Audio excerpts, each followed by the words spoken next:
It's been nearly 5 years since the release of the PlayStation 5 in the fall of 2020, and many are of the opinion that this has been a very weak console generation for PlayStation. I don't really share that opinion. I know there's a lot of remasters, there's a lot of remakes, but I think there's actually a pretty sizable library from a lot of great genres well represented across the PlayStation 5 library, and that's what we're going to be talking about today.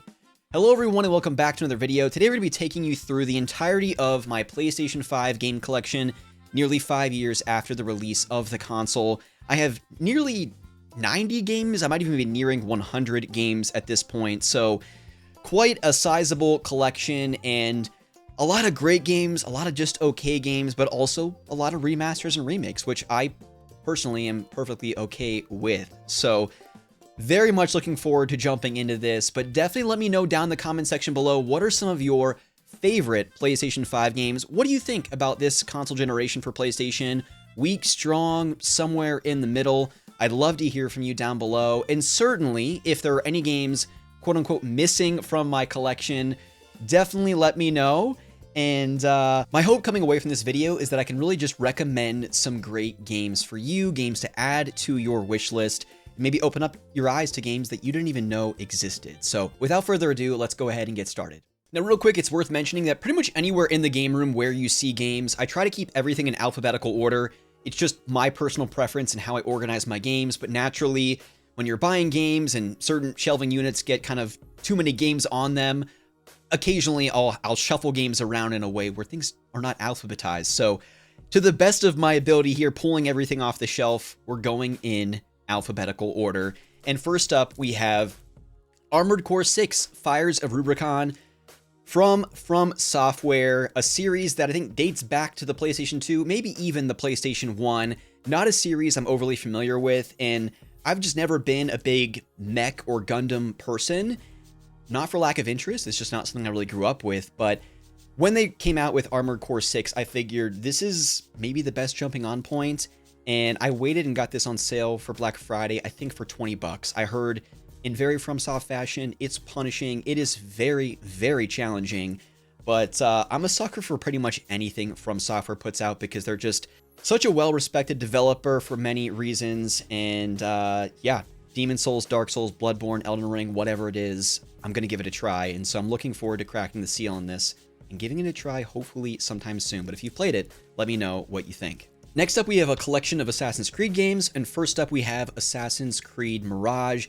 This was kind of Ubisoft's plan to go back to the roots and see if fans were still interested in that kind of old school focus on stealth and parkour around a more contained environment, no longer the giant open world that takes 50 plus hours to beat with all the RPG mechanics. And the game looks nice, I think it runs smoothly, I just don't think this story was very interesting at all, and truthfully, I don't know if the mechanics just haven't aged well or it's just not as compelling as those open worlds that we've become more accustomed to with Origins, Odyssey, and Valhalla, but definitely a bottom tier Assassin's Creed game for me, though if you are looking for a game to go back to the roots of old school Assassin's Creed, this might be a decent place to jump in, although I'd argue that a game like Syndicate or Unity would be the better jumping on points to kind of get that flavor of old school Assassin's Creed.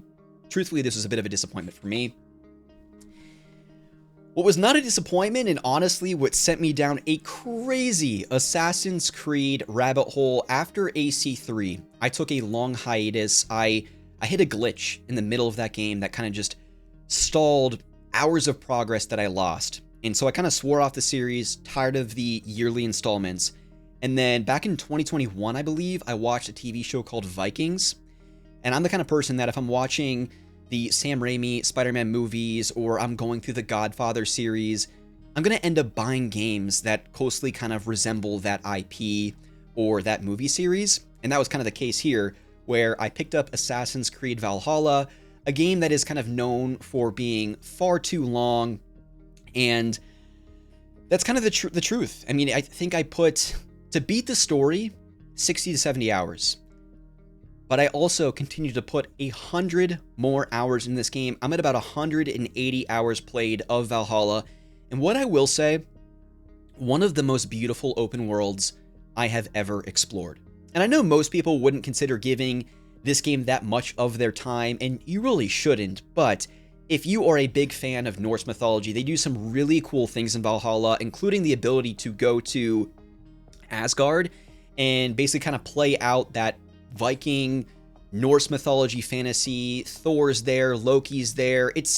They do a lot of really cool things. So even if you just jump into this world and kind of play out that Viking fantasy for 15 to 30 hours, I think it's a really good time. It just overstays its welcome, unfortunately. But still, I had a lot of fun, and I'm still looking forward to actually going back and playing through the DLC at some point. Then we also have Assassin's Creed Shadows, a game that I've not put too much time in, but a setting that I think Assassin's Creed fans have been dreaming about forever. Feudal Japan, they've finally taken it on after basically, a 5-year hiatus coming away from Valhalla. And I don't think they've disappointed in terms of the world you're able to explore. They have captured Japan beautifully, graphically looks incredibly stunning. The story, the voice acting, and a lot of the other kind of complementary mechanics are just, I don't know, questionable. I'm only 10 hours in, and there's a lot more game to play, so I'll probably be reporting back maybe Game of the Year time to share my in-depth opinions, but so far, I haven't been wowed, although it is a beautiful open world, so more to come when it comes to Assassin's Creed Shadows. Next up, just an absolute all-timer, one of the best 3D platformers I've played probably ever. We have Astrobot. Team Asobi completely knocked it out of the park with Astro's Playroom, the perfect way to debut and showcase the capabilities of the DualSense controller on the PS5, and when they followed it up with a full-blown 3D platformer that rivals the best of what Nintendo has put out over the past decade as it relates to 3D platformers, in my opinion. I think this is going to go down as one of the best games of the decade. It was my 2024 Game of the Year. Just incredible level design, so charming, and just around every corner, just continued to surprise. Such a delightful game, and I think great for all audiences, kids, adults, I don't care how old you are. It's impossible to play this game without having a smile on your face the entire time. Absolutely adore Astrobot. Then we have Avatar: Frontiers of Pandora. You're going to see a theme. I'm a very big fan of Ubisoft's open world, whether it's Assassin's Creed, Far Cry, or somewhere in the middle. And this was not a disappointment. It's a game that completely flew under the radar for people. It is essentially Far Cry in Pandora. Not any kind of a story you're going to pay attention to or care about or even remember. But if you are a fan of James Cameron Avatar and you love that beautiful world of Pandora, Ubisoft did a tremendous job recreating that here in video game form. A blast to explore, fly around, do side quests, and take out outposts.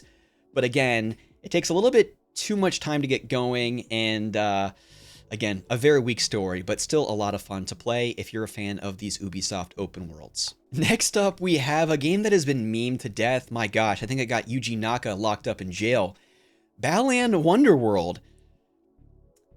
This game is not as bad as people made it out to be, but it is also very difficult for me to recommend this to anyone who's not Pete Dorr or Blinkoom here on YouTube. There's certainly a lot of charm. It feels like it would have been very at home on the Sega Dreamcast or maybe the Sega Saturn, but in the year 2020 or 2021, whenever it came out, it fell flat. It got made fun of for a lot of very warranted reasons.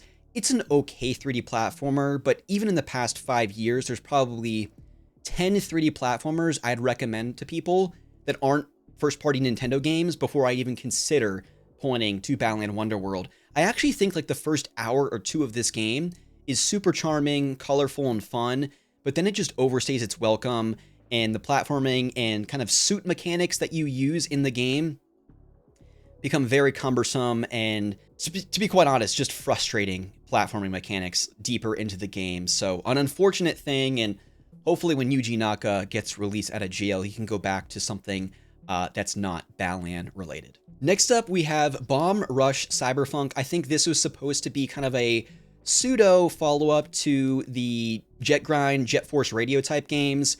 Very similar in gameplay, vibe, kind of graphical aesthetic. I've not actually broken the seal or played it, but I picked it up for super cheap. I've heard really great things among kind of the indie community that it really kind of captures the spirit of that old school Sega Dreamcast original Xbox game pretty well. So looking forward to giving this a try at some point.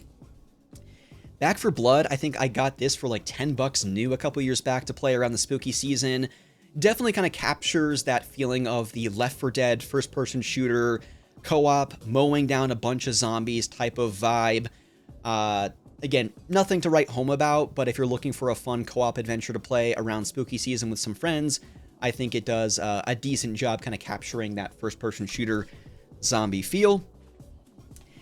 Next up, we have Claire Obscure Expedition 33, the current frontrunner for Game of the Year for me.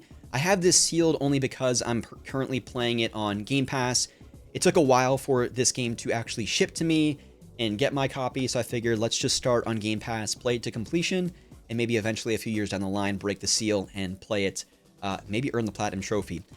This game is blowing my mind. I think to make the decision as an ex-Ubisoft developer to leave that team, create your own studio, and make one of the most like French-ass turn-based RPGs in the year 2025 with Souls-like mechanics was quite a risk, but my gosh, they shot for the fences and they far exceeded certainly my expectations and I think those of so many.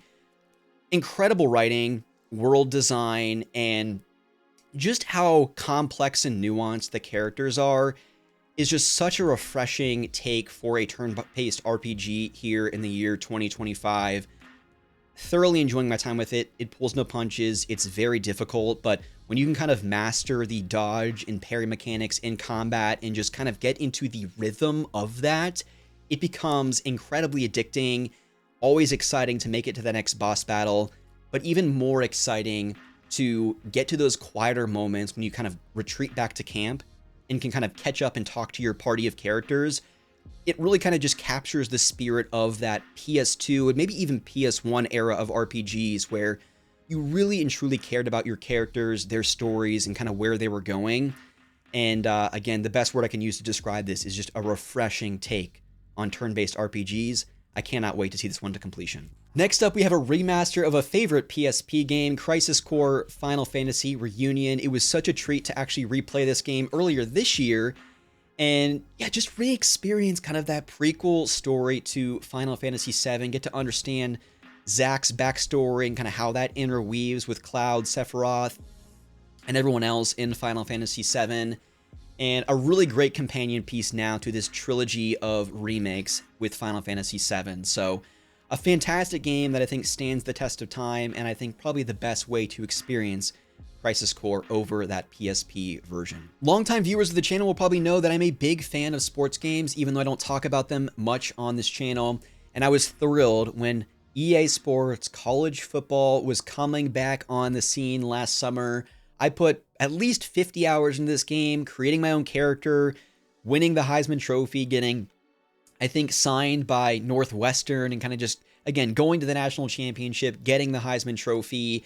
It really took me back to the original Xbox 360 days when I would pick up NCAA football like 2006, 8, 9, and 10. I was someone who bought these games annually, and I really think this kind of captured the spirit of those games really well, and it sounds like it's here to stay. So looking forward to probably not picking these up annually, but maybe every 2 to 3 years when they make some noticeable changes to the game. I certainly will be picking them up, but always a lot of fun and a game that kind of typically remains installed on my console for quite some time. Fun to pick up and play for just small bursts of time. Next up, we have another 3D platformer that I can't comfortably recommend to a lot of people, but I'd recommend this before I would Balan Wonderworld. That is Clive and Wrench, a little solo indie developed 3D platformer that came out maybe 2 years ago. And if you are a fan of the N64, PS2 buddy 3D platformers like Banjo-Kazooie, Jak and Daxter, this is definitely one to pick up on the cheap. It's a little buggy, it kind of drops in frames, but if you like those kind of different colorful worlds to go into, collectathon style, you see a bunch of stuff around the world, you're just freely exploring, collecting all of those things, this really captures the energy of those buddy 3D collectathon platformers well. Even if it's not overly polished, you see a lot of charm and a lot of love put into this one. So if you can find it on the cheap, I'd definitely consider checking this one out. One game that I thought would never see the light of day, a sequel to a game I really enjoyed on the Xbox 360, we have Dead Island 2 Day 1 Edition. I played through this one a couple of years back. I picked it up on the cheap at GameFly. Surprisingly looks beautiful. Dead Island was, during that era on the 360, it was kind of like anytime you could make a game kind of on a tropical island. You had Far Cry 3, you had Dead Island, you had many others. This is instead set on the West Coast, I believe in Los Angeles. And the developer does a really great job with the physics engine. When you're using a katana, you go up to a zombie, you're slashing off limbs. When you shoot the zombies, you're shooting off limbs. So if you're a fan of first-person shooters and you like kind of open-world games like Far Cry, this is one to check out. Doesn't overstay its welcome. And I believe you can play this one co-op as well. It's one of those games that you turn off your brain, you listen to a podcast, you run around and you slay some zombies. It's actually a pretty good time and much better than I would have given them credit for, given how long this seemed to be in development. So good game to pick up on the cheap for sure. A game that I don't think I can recommend picking up on the cheap, and that's DreamWorks All-Star Kart Racing. I actually reviewed this with some friends of mine here on YouTube. On Tarkaron, you can find them on YouTube. It is a goofy licensed kart racer published by Game Mill Entertainment, so that should kind of tell you all you need to know. If you like Shrek and the DreamWorks productions of films, maybe it's worth picking up on the cheap. This is probably better to pick up for your kids, but there's so many other kart racers that do it better. I honestly think you're better off just not playing this game. Maybe go check out my review over on the Tarkaron YouTube channel. A game that I think got way too much hate, and one that I think will be considered a gem on the PS5 in the years to come, and that is Forspoken. I think a lot of people got too hung up on this main character swearing too much and the writing being kind of cringeworthy. But if you're looking for a beautiful open world to explore and really just fun parkour mechanics, think like if you've ever played the Crackdown games or even Infamous, where you could just kind of launch yourself around, parkour around the world. Luminous Studios or Luminous Productions, I can't remember the name of this studio that developed this game that I think got unfortunately shut down after the development of this. It's a lot more fun than people give it credit for, and even the combat kind of reminded me a little bit of Final Fantasy 16 and kind of the different elemental abilities that you would inherit after you defeated bosses. Forspoken is, it's not great. I think it is good. It's one of those 7 out of 10 games that if you can pick up for $20 to $30, I think you're going to be surprised how much fun you would have if you go in with realistic expectations and kind of just ignore all of the noise and hate that people were just fueling this game with shortly after release. I enjoyed my time with it, and it's actually one I want to go back and earn the Platinum Trophy on at some point as well. So, Forspoken, give it a shot. Another game I really want to give a shot, but it's just, I think probably goes on too long, and is just so bizarre, and I'm probably going to never understand the story. Death Stranding. This is the director's cut on PS5. I enjoyed the 10 hours I spent originally on PS4, but the gameplay is just so repetitive. You're just delivering these packages, wandering around this massive world as Norman Reedus, playing this character. Hideo Kojima is, his brain needs to be studied because he comes up with some of these ludicrous stories, whether it's Metal Gear Solid, Death Stranding, or whatever game he's eventually coming out with, working with Xbox. The one thing that kept me going in this game, truthfully, was the music. You would go on these long treks, you'd finally deliver this package that you were supposed to send, and then you'd like get to this mountaintop, and you'd see this like wide vista, and then you'd have like some licensed song that would play that I'd never heard of before, that was like, wow, maybe this was worth the journey. And I guess maybe that's the biggest reward, is just the licensed music that plays when you kind of get to that next major mission. I'm not sure. I think there's a really decent cult following around this game, and my goodness, it got greenlit for a sequel, which is coming out here, I think, this summer. So I want to get around to playing this at some point, but let me know, all you Death Stranding fans out there, what is the hook of this? Why should I put this in my PlayStation 5 right now and play it? One of the best launch titles for the PlayStation 5, and one of the reasons I got the system at launch, was Demon's Souls Remake.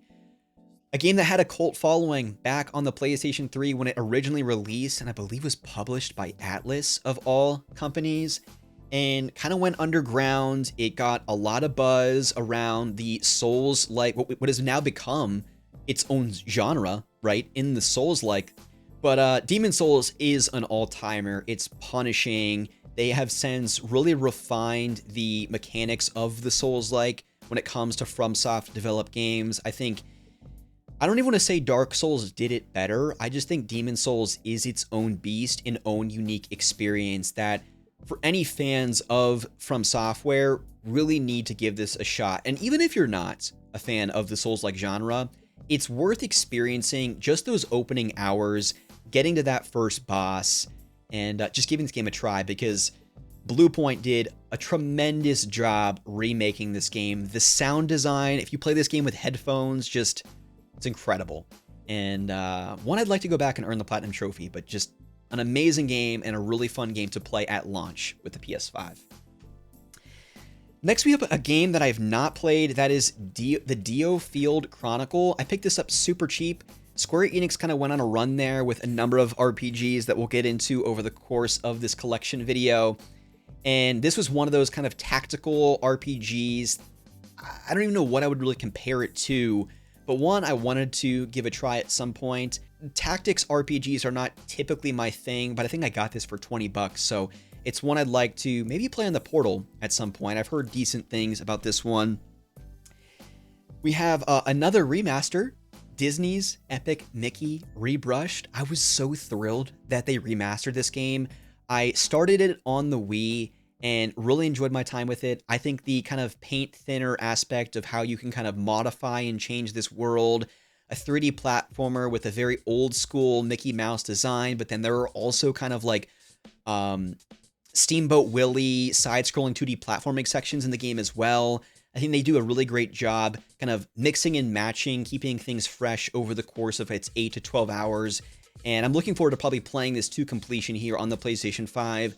I haven't taken a look at the trophy list, but this would be a cool platinum to add to my collection as well. But again, really cool game. Glad they remastered it. I picked this up on Black Friday sometime last year. I said it earlier, I'm a longtime fan of the Far Cry series. I have, unfortunately, not finished Far Cry 6. And Giancarlo Esposito from Breaking Bad fame, they got him as the main villain, although I don't think he's actually in the game very often. I didn't enjoy this game for what I played as much as Far Cry 3 and 4. When it came to Far Cry 5 and New Dawn, which I believe was a prequel to 5, they just changed the open world structure a bit. I won't go into the details of all of that, but it just looks and feels much different than 3 and 4. I wasn't a huge fan of that.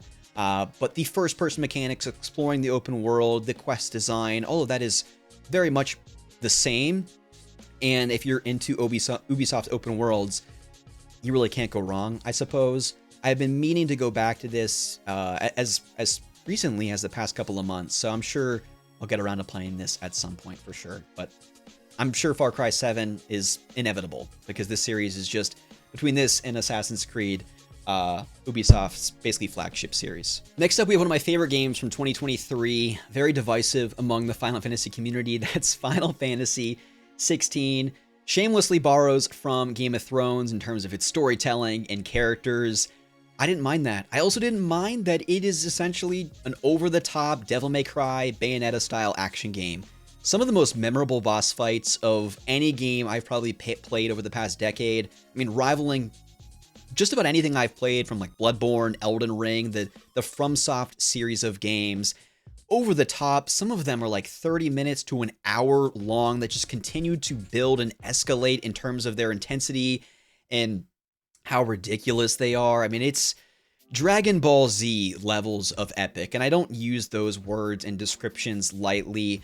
An incredible soundtrack by Masayoshi Soken, who did the Final Fantasy XIV soundtrack, and a really compelling story. I really did like Clive, Jill, Torgal, the surrounding cast of characters. Some fantastic voice acting too. Ben Starr, who is in Clair Obscur, kind of, I think, really, this has been a great launching point for him, voicing the main character. And I recently went back, replayed the game in its entirety, secured the Platinum Trophy playing on the hardest difficulty, so you can say I'm a pretty big fan of 16 and one that I'd like to even go back to a couple years from now and replay it once again. I did enjoy it that much.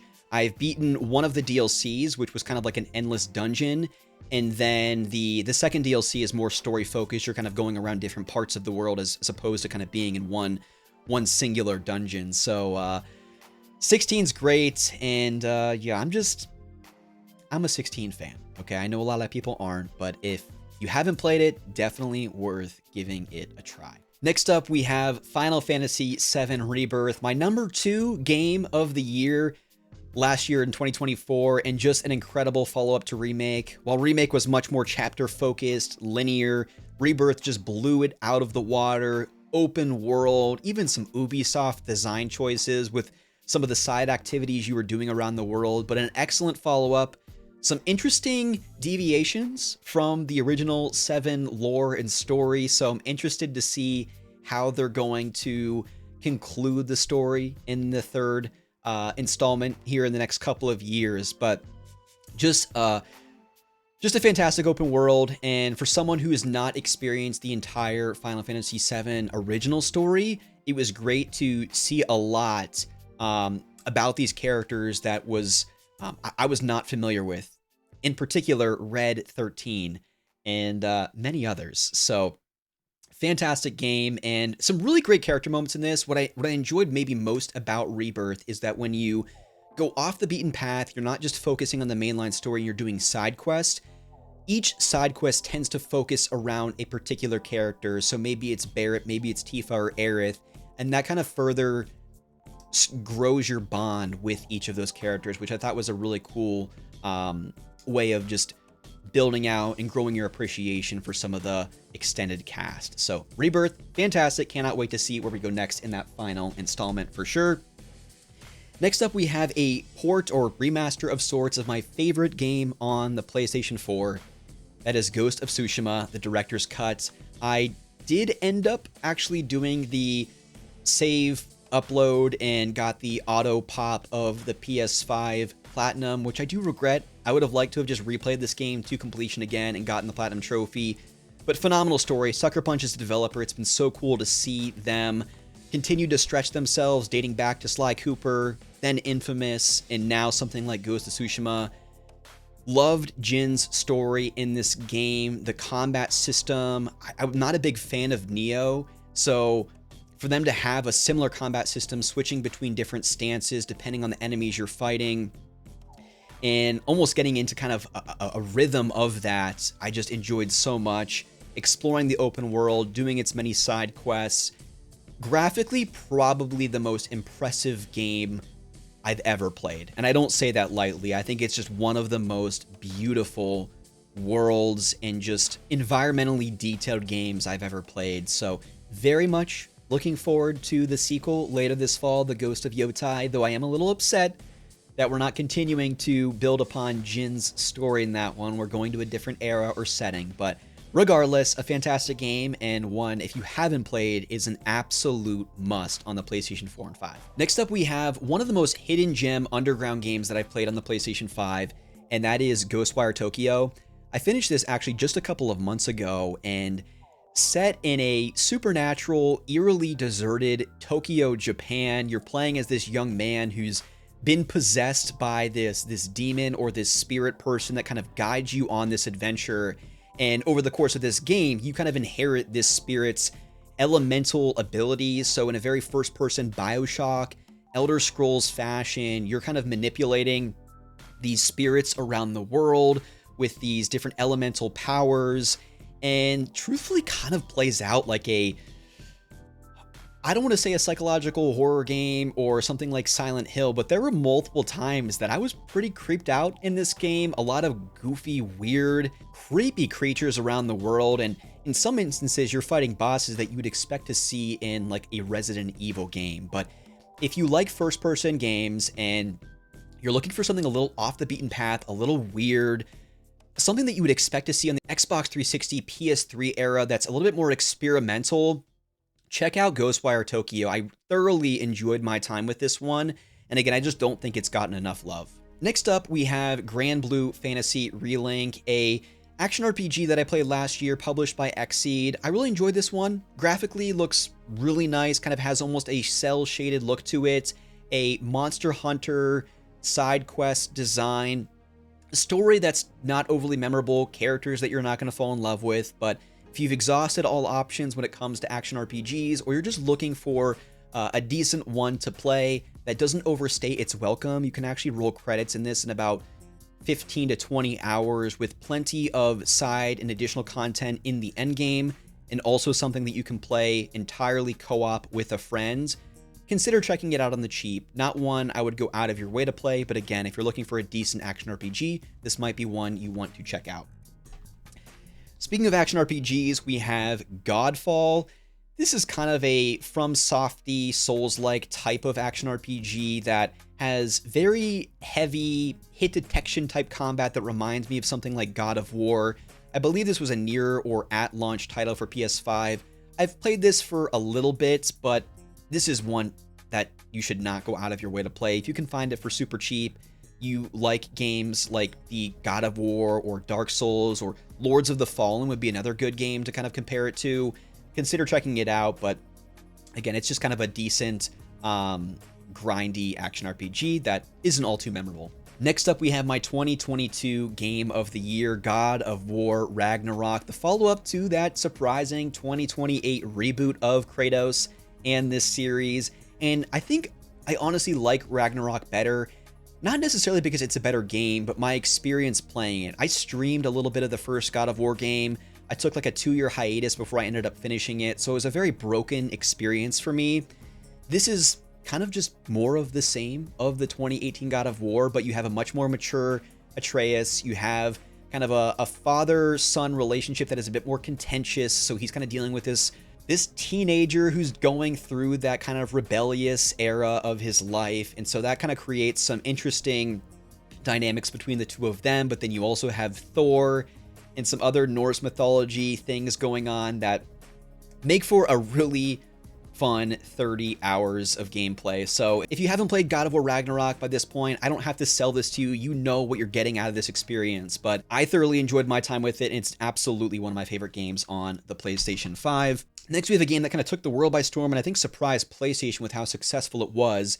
That is Helldivers 2, a looter shooter, co-op shooter of sorts that you play with your friends, going on a bunch of missions for democracy to kill a bunch of bugs. If you enjoyed third-person shooters like Gears of War, the Tom Clancy's Rainbow Six Ghost Recon type of games back on the Xbox 360, but you're looking for that with a unique spin that's just doesn't take itself too seriously, it is a lot of fun, Helldivers 2 is certainly a game to check out. I think this launched at $30 price tag, and just a ton of fun to either squad up with friends or even random people for a couple of missions or for longer playing sessions. It's one I need to get back to for sure, and just a really fun game. Doesn't take itself too seriously, very funny, and a ton of fun to play. Next, we have one of my favorite games that I've played so far this year. That is Hogwarts Legacy. Fan of Harry Potter or not, this is one of the most breathtaking action RPGs that I've ever played, and when it comes to recreating the world of Harry Potter, flawless. They have knocked it out of the park with this one, and as much as the environmental detail, the attention to detail of the world, Hogwarts, the grounds, and everything else is very impressive. What surprised me most about Hogwarts Legacy was its combat system. I expected to just be shooting out a bunch of magical spells out of your wand, and certainly there's some truth to that because that inherently that is the combat system, but how you can kind of parry and deflect different spells, needing to move and use different types of spells depending on the enemies that you're fighting. It's so nuanced. It reminds me a bit of Clair Obscur in terms of how it almost feels more like a rhythm game than it does an action RPG, and how other games like that would typically feel when it comes to its combat system. Just phenomenal top to bottom, and this is one I absolutely want to go back and earn the Platinum Trophy in because I enjoyed it that much. I'm a longtime Harry Potter fan, and if you like Harry Potter, I mean, this is truly a dream of a game, and I cannot wait to see what they do with its sequel. Speaking of sequels, we have Horizon 2 Forbidden West. Really enjoyed this game. great open world, graphically very impressive, a great follow-up to Horizon Zero Dawn and continuing Aloy's story, but I don't think this game story is as good as Zero Dawn. I mean, when the twists and turns were coming, I kind of expected them a mile away, but it still is a decent follow-up. I've often made the comparison when it comes to Star Wars Jedi Fallen Order and Star Wars Jedi Survivor. This reminds me of Jedi Survivor, where it's like, hey, it's kind of more of the same, looks prettier, they've streamlined and smoothed some of the mechanics out, but just not as good of a story. I'll say that. But decent Horizon is kind of like decent pizza. It's still pizza, it's still good, and you still love it. We've got one more Horizon game here, that is LEGO Horizon Adventures. If you're looking for a breezy, fun way to experience the story of Horizon Zero Dawn, this is a fun way to do it. Like a lot of the recent LEGO games, you have fully voiced characters. The typical LEGO game gameplay where within each level, you're just mashing up a bunch of things, breaking objects. You're still slaying dinosaurs and using Aloy's typical mechanics like the Tripcaster to trip up dinosaurs and collect a bunch of studs that when you go back to your hub world, you can outfit your character and fun new outfits and just buy new things to kind of design the hub world and build it out in a fun way. So not a game I'd recommend paying more than $20 to $30, honestly, because you can beat the main story in about 5 to 8 hours. It really doesn't overstay its welcome, but again, if you are a big fan of Horizon and you enjoy the LEGO games, this is one to pick up. I had a lot of fun with this one. And then I also recently got the Horizon Zero Dawn remastered PS5 version.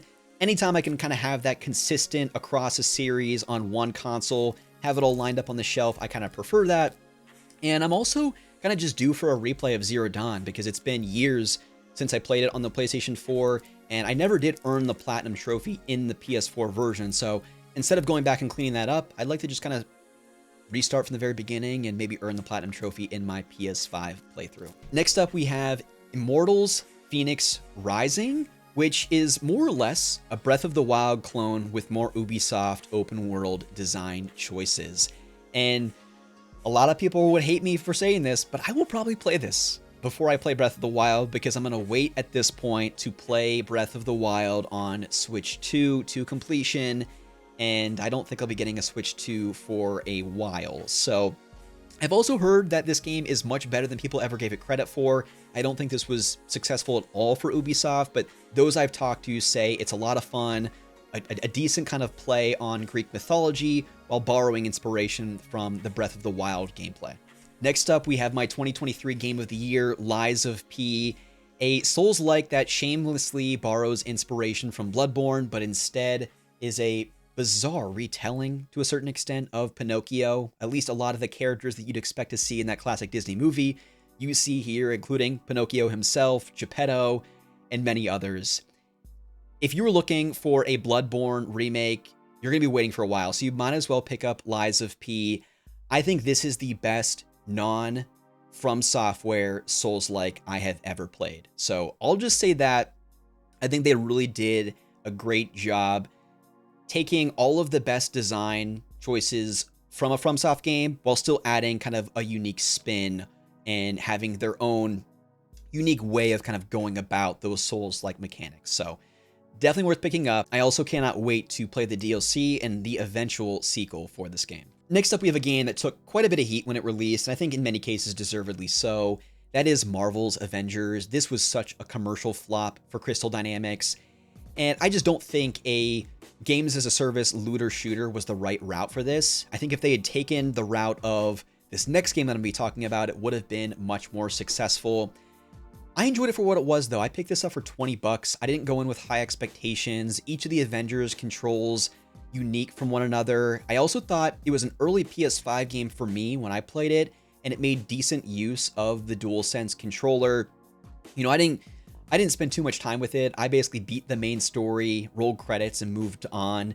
But a game I wouldn't mind going back to, honestly, and I think it's a game that you can play online co-op with friends, so maybe in that sense it would be even more fun. But if you can pick it up on the cheap, you're a fan of Marvel and the Avengers and the kind of the supporting cast of that world and lore and characters, it's worth picking up for cheap. But again, I don't think this was the right way to make an Avengers game. If they had gone this route, I think it could have been much more successful, and that is Marvel's Guardians of the Galaxy. Focus on the narrative, focus on the character building, and just focus on why people care about this property to begin with. The way James Gunn directed Guardians of the Galaxy with the focus on music and the sense of humor that that film had, it never takes itself too seriously, and that is more or less exactly what this game is. It's so much fun, phenomenal soundtrack. When this game came out, easily one of the best soundtracks of that year for sure. And just a lot of fun to play, especially in combat when you can kind of toggle between the different Guardians, and each one, similar to the Avengers, has its own kind of unique playstyle. Just a lot of fun, doesn't take itself too seriously, fantastic soundtrack, and the combat system also just a lot of fun. I wouldn't mind actually going back and earning the Platinum Trophy in this one at some point as well. Next up, we have a launch title for the PlayStation 5, and that is Marvel's Spider-Man Miles Morales. I remember during the PlayStation Showcase when they revealed the PlayStation 5, and they were just showing banger after banger. Demon's Souls Remake, Ratchet & Clank Rift Apart, and they showed Miles Morales. And the moment he started flying through the city and they had some song playing in the background, I was like, hell yes, this is Miles Morales. This is the way to do it. They definitely do a great job of distinguishing playstyles between Peter and Miles in a way that just feels so authentic to the character. The music that plays that's different from Peter when you're, controlling Miles. I think everything about the character and how they're portraying him, both as Spider-Man and Miles when he's not wearing the suit, is really well done. The story of the game, end to end, isn't anything too memorable. I think if I had to rank the stories of the Spider-Man games, this would be at the bottom of that tier. But when it comes to who I'm controlling, I think I always kind of prefer Miles because he's just faster, more elusive, and he has kind of that like electricity power as well that just kind of gives him that extra edge. I've actually played this game 4 times because to earn the Platinum Trophy, you have to play on New Game Plus for a singular trophy, and I've earned the Platinum on PS5, and then I went and replayed it on PS4. Look at the shirt I'm wearing. I mean, I am a huge fan of Spider-Man. It's my favorite superhero, and Insomniac has just completely crushed it when it comes to controlling these characters. And with that being said, we have Marvel's Spider-Man 2, where you're kind of going back and forth between Peter and Miles over the course of this game.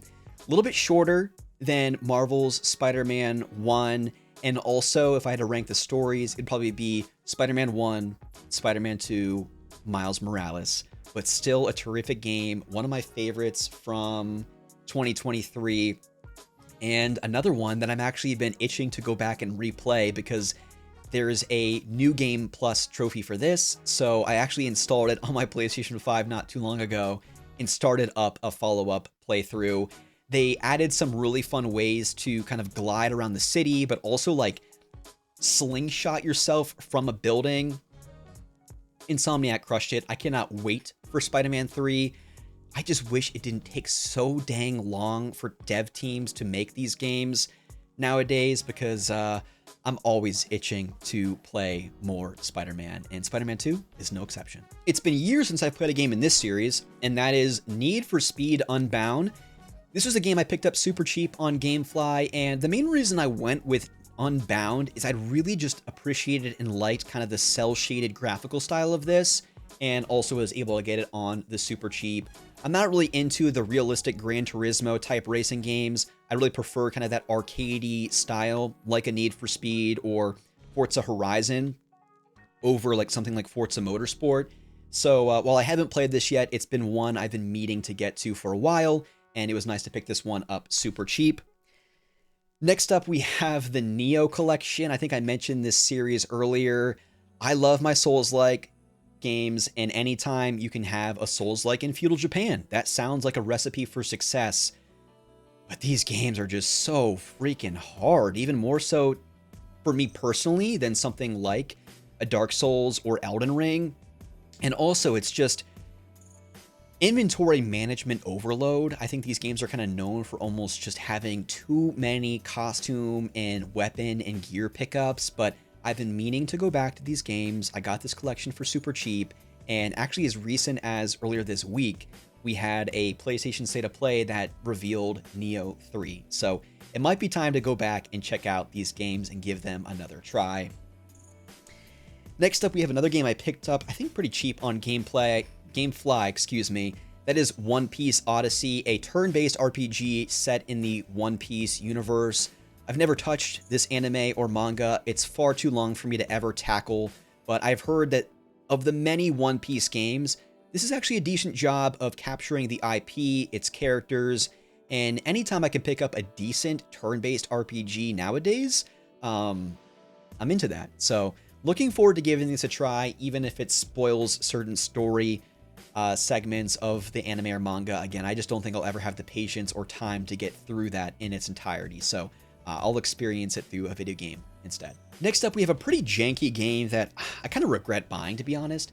Outcast: A New Beginning. It's a janky third-person action game that I believe is actually a sequel to a long-forgotten PS1 kind of sci-fi adventure where you're playing as this guy. He crash lands on an alien planet, and it's more just kind of him becoming friends with kind of the native people that live there, doing side quests.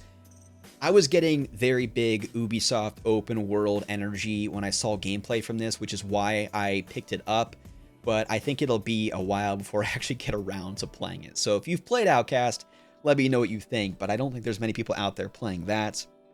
Next up, we have Octopath Traveler 2. I only briefly played the first game, but I heard the second game is every bit as good as the first, if not better, and one I think just kind of went under the radar of a lot of people when it came out. Would love to play this game on the PlayStation Portal. Speaking of turn-based RPGs, I think Octopath is one of the best we've seen in many, many years. And even if you're not a fan of the combat system, what cannot be denied is how incredible the music is in these games. It's one of my go-to soundtracks to listen to while I work. So again, looking forward to breaking the seal on this at some point and certainly playing through it on the Portal. All right, we've got two other massive stacks here. I'm really wondering, depending on how long this goes, if we need to split this into two separate videos. But at the midway point, I hope you're still enjoying this video. Definitely let me know in the comment section below if you are, and if you'd like to see more game collection videos here in the future. Scooby is falling asleep. Hopefully you are not. Let's keep trucking along here. We've got Pac-Man World Repack, a remaster remake of a PS1 era 3D platformer, and this was such a treat to play through. It's less collectathon Mario 64 and kind of more A to B levels Mario 3D World. Still a lot of fun, and anytime I can recommend 3D platformers, this is definitely part of that list of games. You should be able to pick it up super cheap nowadays.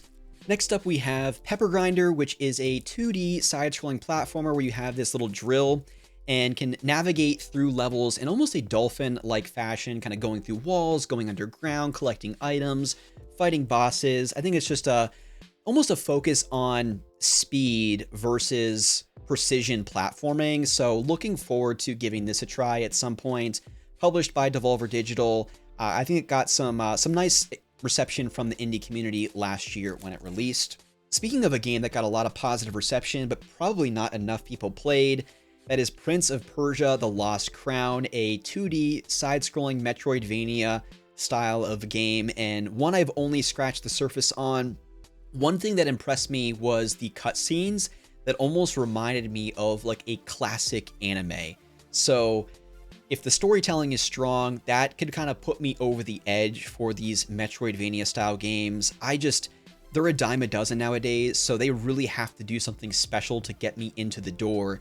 And the close quarters combat, emphasis on parry, all of those things kind of said like, yeah, this is definitely one for you, Rusty. And I think debuted at like $30 or $40 retail, so it's probably since come down in price. If you're a fan of Metroidvania style games, this is definitely one to consider checking out for sure. One that every PlayStation 5 owner should probably have, that's Ratchet & Clank Rift Apart. What an absolute delight it was playing through this. I almost felt like it wasn't long enough. I feel like just when we were kind of hitting a nice stride playing as Ratchet, introducing one of my favorite 3D platforming characters now in Rivet, voiced by Jennifer Hale of Mass Effect fame. I was like, I want more Ratchet & Clank. So hopefully we see more of both Rivet and Ratchet, if not on PlayStation 5, maybe on PlayStation 6. Just a delightful 3D platformer with all of the mechanics you'd expect in a Ratchet game, just blowing things up, nuts and bolts everywhere, just the particle effects, being able to render different environments in real time. Super cool game, and kind of plays out like a Pixar film. Just such a delight to play a Ratchet and Clank game. Not so much of a delight to play, Rise of the Ronin. This was, again, if you're a fan of feudal Japan type games in that setting, you're eating pretty good nowadays with Neo, Assassin's Creed Shadows, Ghost of Tsushima, Ghost of Yotai, and of course, Rise of the Ronin. This game did not look graphically very good, story-wise was pretty weak, and even just the gameplay itself was kind of just subpar. I thought it was decent enough, but with all the other feudal Japan set games nowadays, I think you can get this type of experience so much better elsewhere. So I regret buying this day one. I've put about 8 hours into it, and one I'm absolutely going to go back to, but with Ghost of Yotai on the horizon and even Assassin's Creed Shadows that recently released, I just think you can get this experience better elsewhere, unfortunately. One of my favorite games of all time, remade, Resident Evil 4. Did not disappoint. It did not show up on my top 10 games played last year just because there were other games that I felt were more fitting for those 10 spots, but still an absolute treat to replay this game. I did enjoy some of the subtle changes they made to the remake. Maybe not so much on the voice acting side of things, but Resident Evil 4 is a game I've played a dozen times, and I will probably continue to play a dozen more times over the course of my life. Just such a great chance to replay that. And Resident Evil Village, another one that I absolutely loved.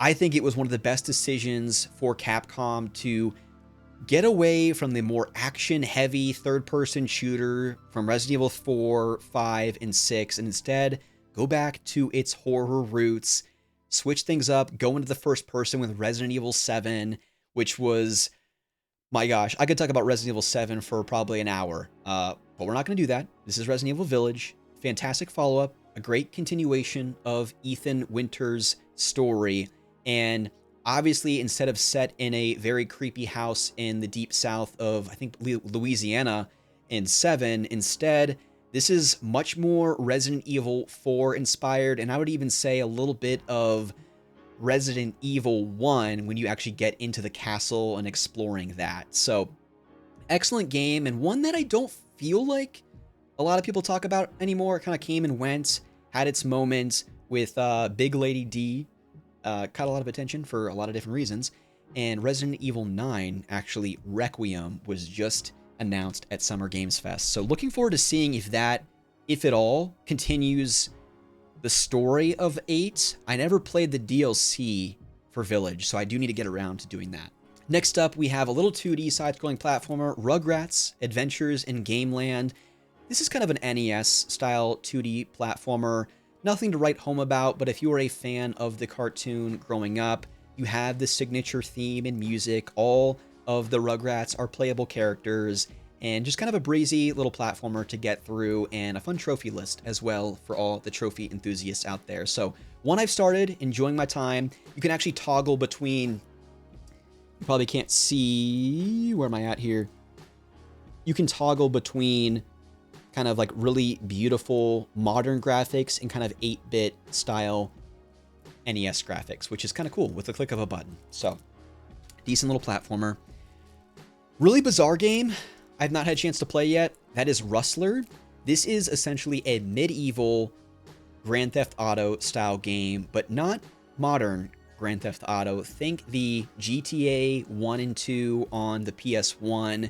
That is essentially what this is, but set in a medieval universe. Doesn't take itself seriously, very crude sense of humor, and I got this for like $10 on Best Buy's website. So another one, looking forward to giving it a try. Haven't had a chance to play this one yet. Next up, we have a charming, what I would consider hidden gem 3D platformer and a launch title for the PlayStation 5. That is Sackboy: A Big Adventure. This is not a collectathon style 3D platformer, but instead more kind of a Mario 3D world, A to B levels, more of an isometric perspective where you get to buy and outfit little Sackboy in all kinds of colorful, adorable little outfits. Kind of bizarre in the sense that there's a lot of licensed music, like think Bruno Mars, Lady Gaga, and how they kind of infuse a lot of that music into the level design. It's a lot of fun, and you can play co-op with friends. Just a real treat to play, and one I don't think enough people have played. So if you like Mario 3D World platformers or style platformers, and you want to play a great game co-op with some friends, this is one you should consider checking out. Next up, we have a anime-inspired action RPG that I have not had a chance to play, Scarlet Nexus. I don't know too much about this one, but it looked kind of like your, I don't want to say generic, but traditional anime-inspired action platformer. So one day I'll get around to playing that one. Next up, we have Spirit of the North Enhanced Edition. I kind of picked this one up on a whim. It's a indie, not even platformer, but almost like an indie exploration type of game where you're playing as this fox. A sequel was recently announced. I don't know too much about this one either, but I think it is much more about kind of exploring these landscapes in the Arctic as this little fox with maybe a little heartfelt story woven in as well.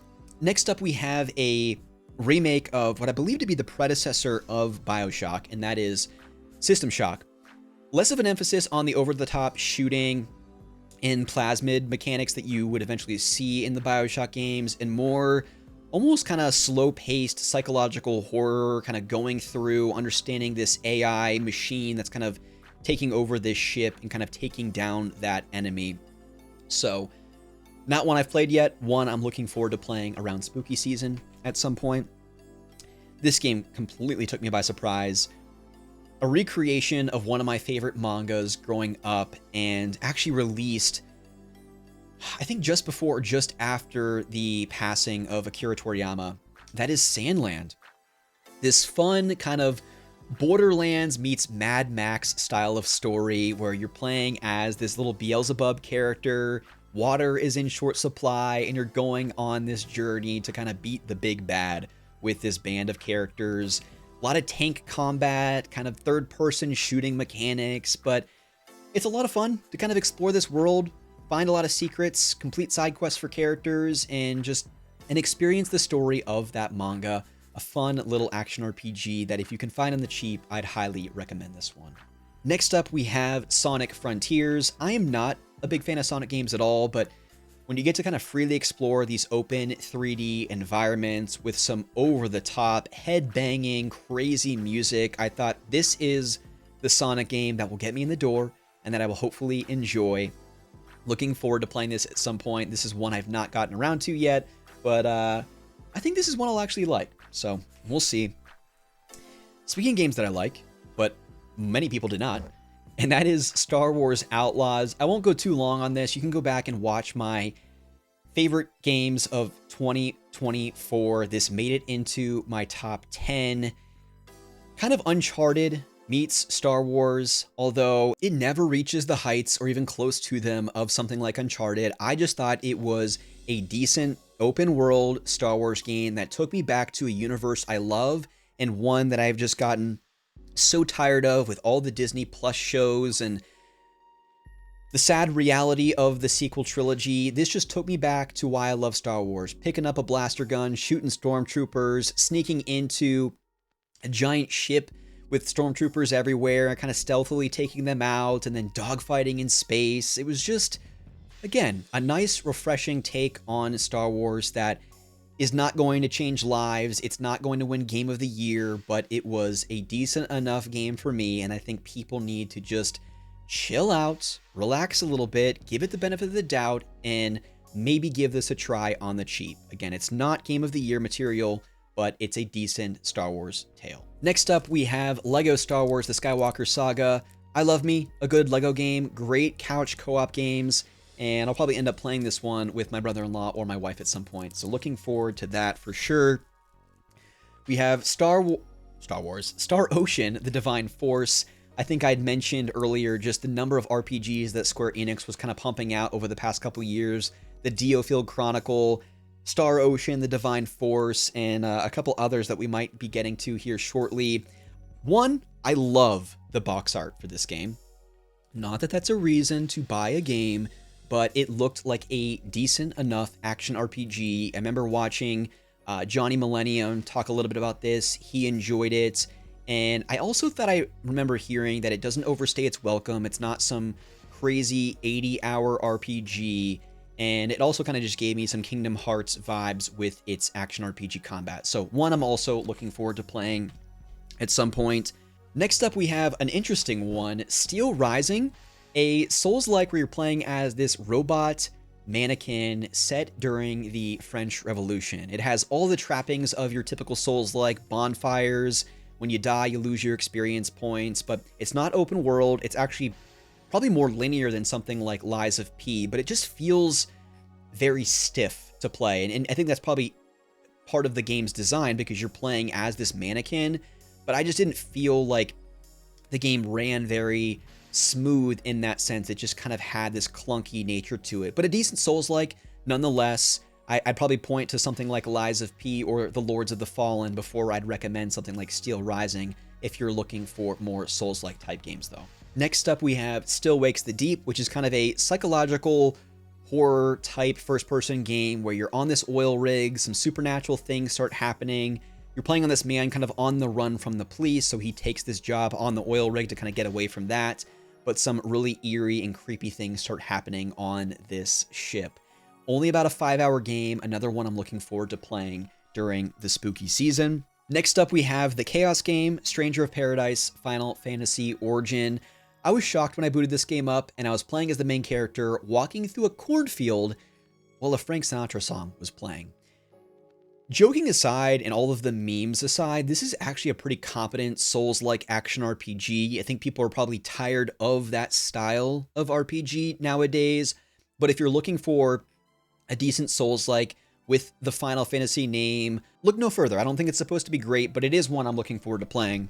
Next up, we have Suicide Squad Kill the Justice League. What a disappointment this was. I think similar to Marvel's Avengers, it's like, why not just make a narrative-driven, character-focused action game with the Suicide Squad and not just some looter shooter, some executives trying to make a quick buck. It's just criminal that Rocksteady, with the Batman Arkham trilogy, this is their follow-up.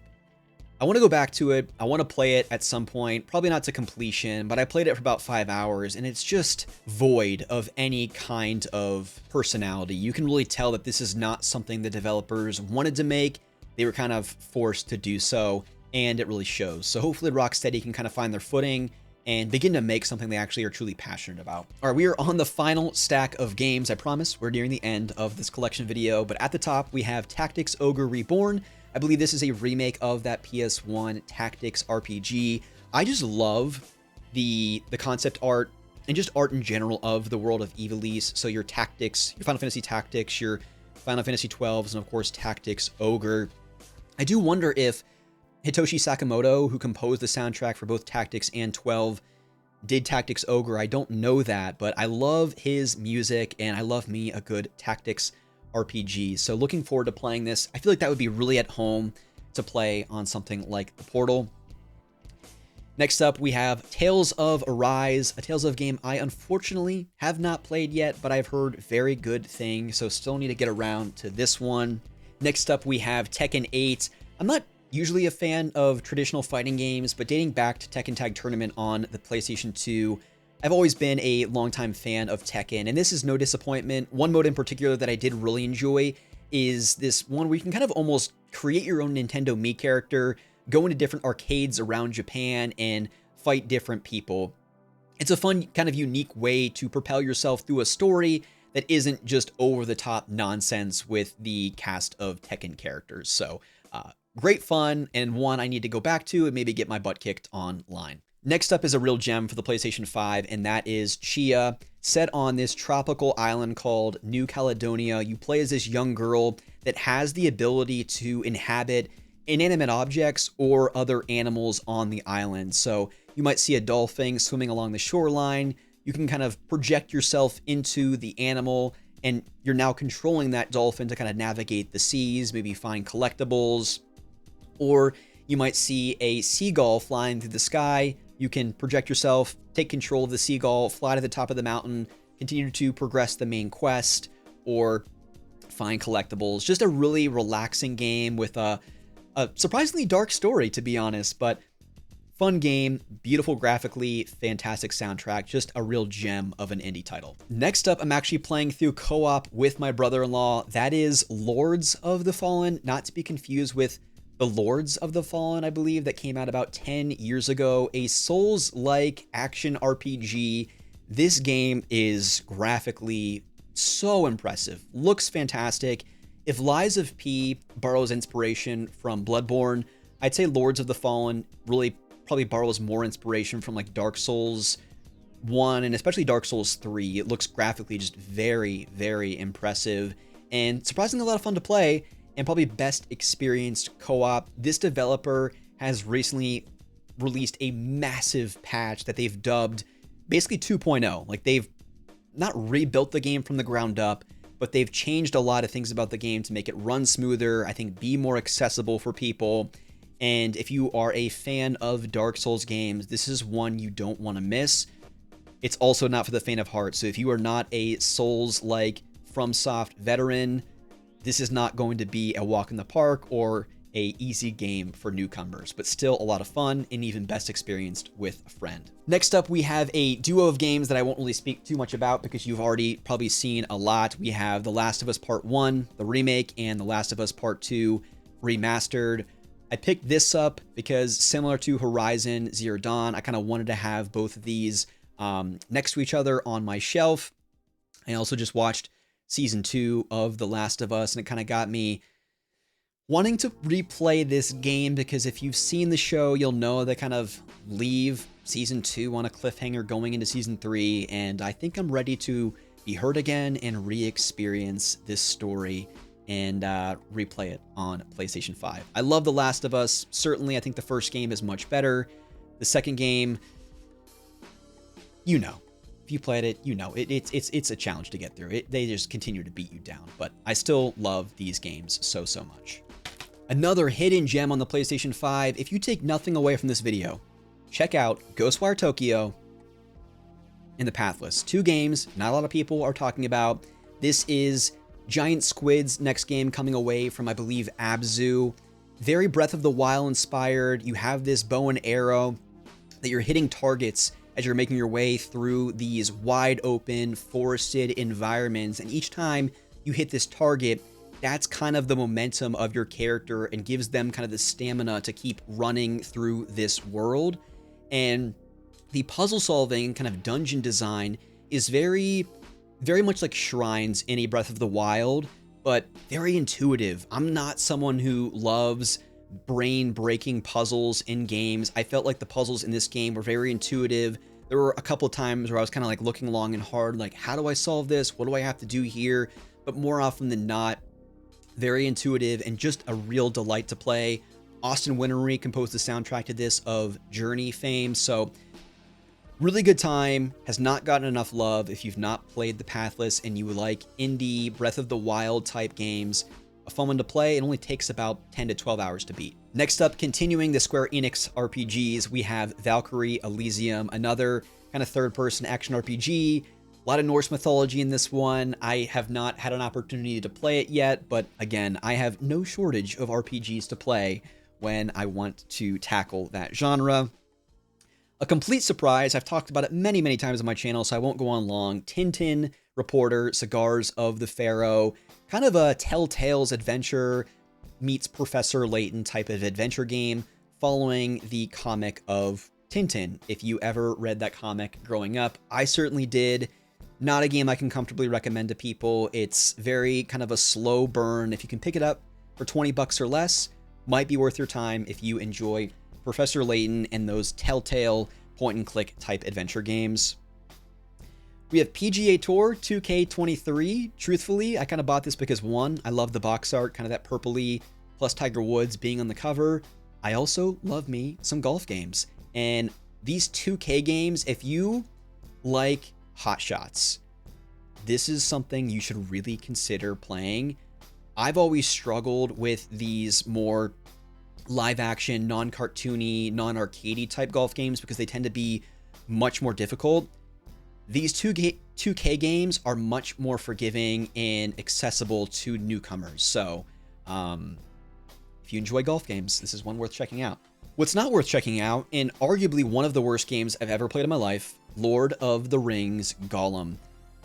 Someday I might need to just make a video about this game, although there's probably not many people that would want to hear me talk at length about this game. It's broken, it's terrible, the platforming is just awful, graphically looks embarrassing. Why in the world the developer thought that it would be fun to play as Gollum for any amount of time, let alone an entire game surrounding that character, is beyond me. If they were going to do a game like this, maybe a point and click adventure, think a Telltale type experience, maybe that would be interesting. Weaving that into the trilogy of Lord of the Rings films and seeing how kind of Gollum goes through that experience and maybe being able to kind of change up the lore of how things played out in the Lord of the Rings, maybe that would be fun. I don't know. Anything but this, though. This is terrible. Garbo. Gollum, even you deserve better, buddy. Next up, we have a game probably not many people have heard of, and maybe for good reason, Wanted Dead. I picked this up on Gamefly for 20 bucks. I had never heard of it. I just saw this box art and I'm like, that looks like some weird indie pop album cover from like the early 2000s. And that was the driving force for me picking up this game up. It more or less plays like a PS3, Xbox 360 era Ninja Gaiden knockoff. That's more or less what this game is. The writing is just awful. And even the game mechanics themselves, kind of janky, not very polished.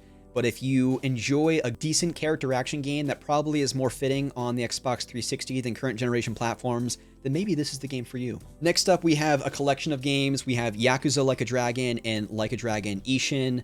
I have been wanting to get into the Yakuza games for years.